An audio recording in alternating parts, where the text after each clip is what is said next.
Claude 4 is finally here, and in this video, I'm putting it to the test. It's been a while since Anthropic gave us a major update.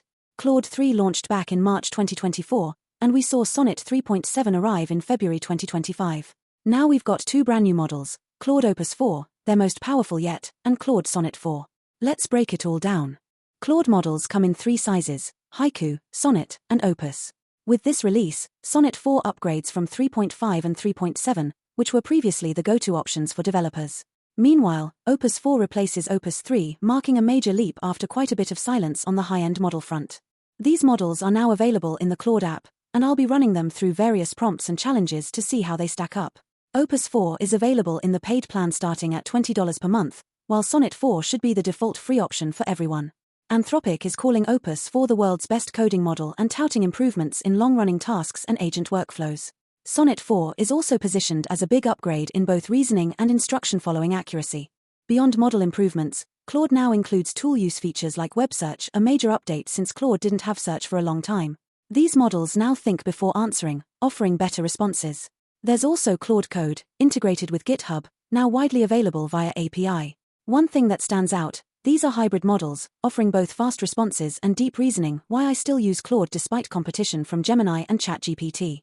In fact, Claude is my third most used model after those two. Let's talk about benchmarks. According to Anthropic's own data, software engineering, Opus 4 outperforms Gemini 2.5 and other leaders. Reasoning, it holds its own or surpasses top models. Agentic tool use and document analysis, again, Claude's in the lead. Let's dive into hands-on testing.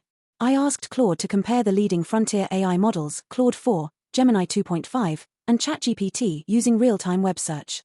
Within seconds, it compiled insights from 10 curated sources into a comparison table. Claude came out ahead in tool use and coding performance. Gemini 2.5 excelled in reasoning and multimodal capabilities. All three models support a 1 million token context window, but Gemini Pro has the potential to extend even further. GPT 4.0's context limit varies depending on the version, with some offering less. I uploaded a screenshot of Google Analytics data from an old site and asked Claude to turn it into a dashboard. In seconds, it generated a sleek, responsive layout I could instantly share with my team.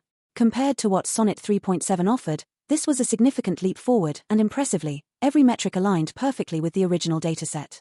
I uploaded a screenshot from my website and asked Claude to generate an embed code using HTML, CSS, and JavaScript.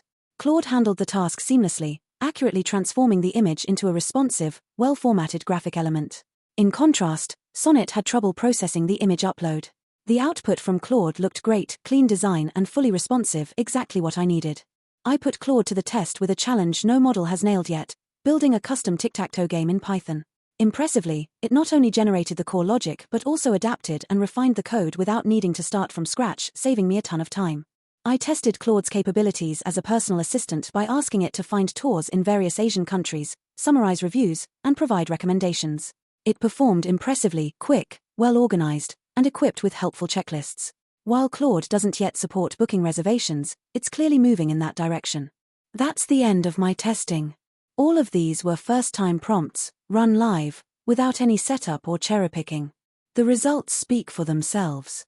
Thanks for watching. See you in the next video.